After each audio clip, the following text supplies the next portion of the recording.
ito naman, may pagkakataon ba na pagtapos mong mangampanya, nakakapag-workout o nakakapaglaro ka pa ba ng sports?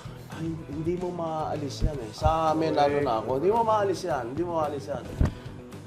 All the more akong nag-engage sa sports o exercise pag ako may stress. Even nung kadete kami. Kasi ang kadete kasi may panahon na puro kayo training ng military. Meron kaming time na puro academics. So pagka nasa academic period kami, pagka medyo Stressful din ba? Sir? stressful, nag-aaral ka eh. Nag-aaral ka. Parang ordinary college din yan. Kami ang military training namin, sinisingit yan kung sa summer. Pero kung susundin mo yung curriculum ng university, parehas. Kaso, pag academics kami. Academics.